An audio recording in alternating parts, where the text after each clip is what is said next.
is we use the potential and we measure the current in microampere. We apply the potential, we measure the current. Very simple. Apply the potential, measure the current. And this technique, as I said, was the first technique before the voltammetry, because Jarovsky actually started this technique. And in this technique, he used a special kind of electrode, that is a microelectrode. A microelectrode has a very small surface area, very small surface, very small, and it is highly polarizable. It is highly polarizable. By using this electrode, he was actually able to carry out an experiment, electrochemical experiment, and he was able to measure the diffusion current. And for this, he used a dropping mercury electrode. Dropping mercury electrode as a cathode or as a working electrode. It is also called as DME.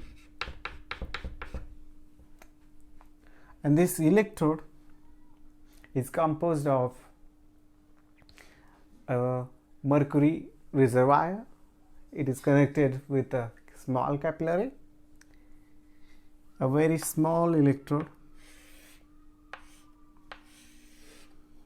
a mercury is filled in this reservoir. It is connected with a very small capillary having a inner bore diameter around 0.03 millimeter. Very small diameter, very small diameter, and about 10 centimeter long. And this is connected with a rubber. This tube is connected with a rubber, and this electrode is kept into the cell.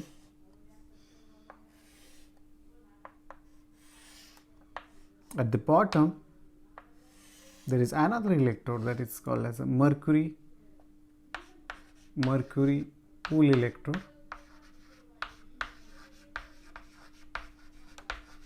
and it is acting as a anode, or we can say a counter electrode. Counter electrode.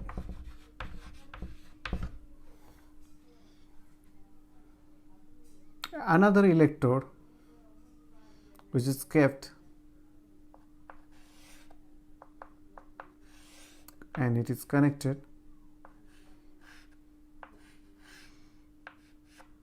that is a reference electrode. It is very simple.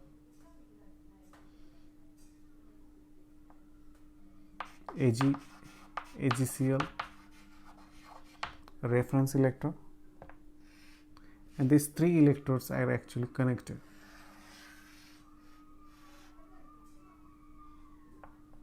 These are actually connected by potentiometry. The mercury electrode and the counter electrode are connected to an ammeter or amperometer or galvanometer, we can say, and this reference electrode and this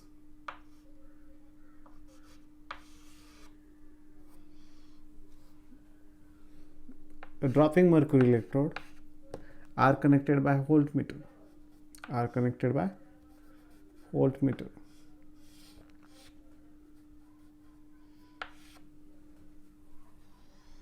Now this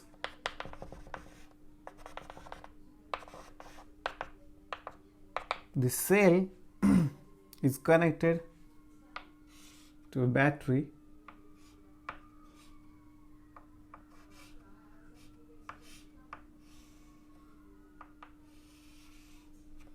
This cell is connected to battery.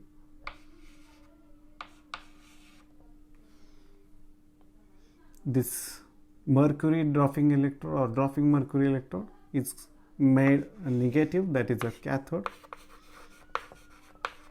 It is made a cathode and it is connected to negative terminal of the battery, and the anode is connected, is also connected to the positive terminal of the battery. So this is kind of we can say structure of this cell in which this dropping mercury electrode is connected. Now what happens, we adjust the mercury drops, one mercury drops for around 2 to 5 seconds. So one drop for 2 to 5 seconds is actually adjusted. The electrolyte is kept, the electrolyte, or we can say a supporting electrolyte,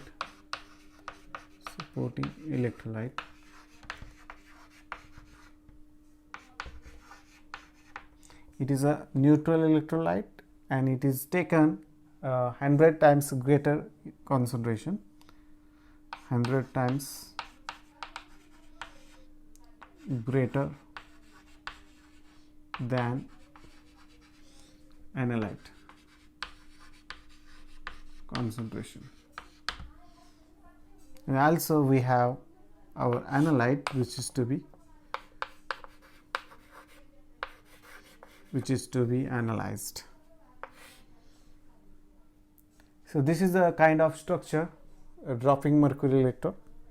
Now what we do is we apply a negative current. So for example, we have this here 0, here plus 4 plus 0.4 volt, here plus minus 0. Or we can say 1.1 volt, we can say. So what we do is we apply the negative potential in between the mercury electrode and the reference electrode. So in reference electrode we have voltmeter connected and we apply the negative potential. At the initial state there is no diffusion of the electroactive substance, that is our analyte A, and we have this electrolyte, supporting electrolyte KCl also. At the initial state we get some current, but there is no actual reduction is taking place at the electrode, but we see some current, and that current we can say from O to A, and after that we see steep of the current, and then it is constant. So it becomes a constant at particular place. So O to A to B, B to C. So the O to A current is called as a residual current. It's called as a residual current.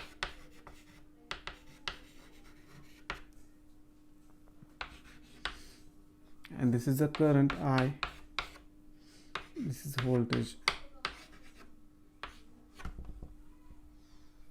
This residual current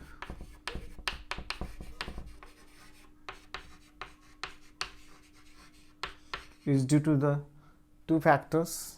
One is migration current, that is Im, and second one is a Faradic process.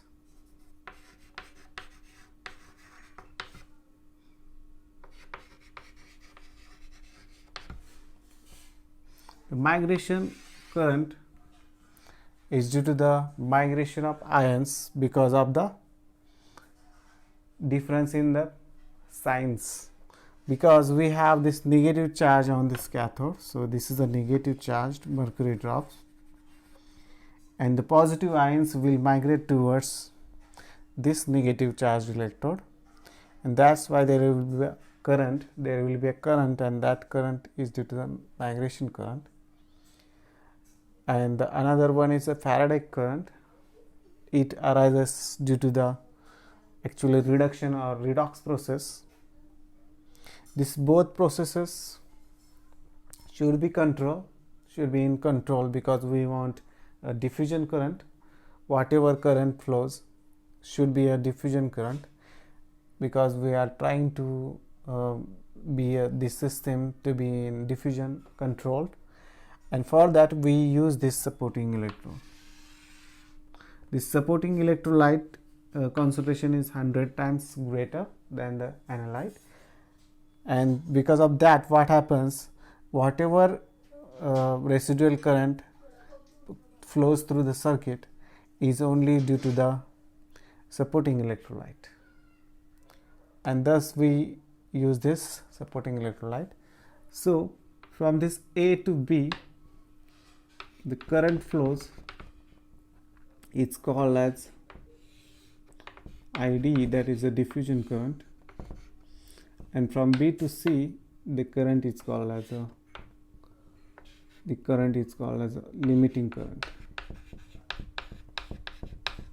The current is called as limiting current.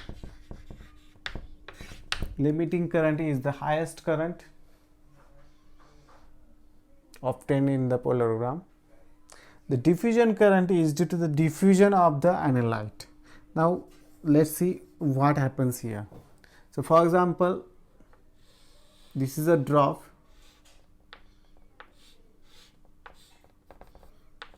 and surrounding to that drop we have this analyte supporting electrolyte K plus, as it has a negative charge.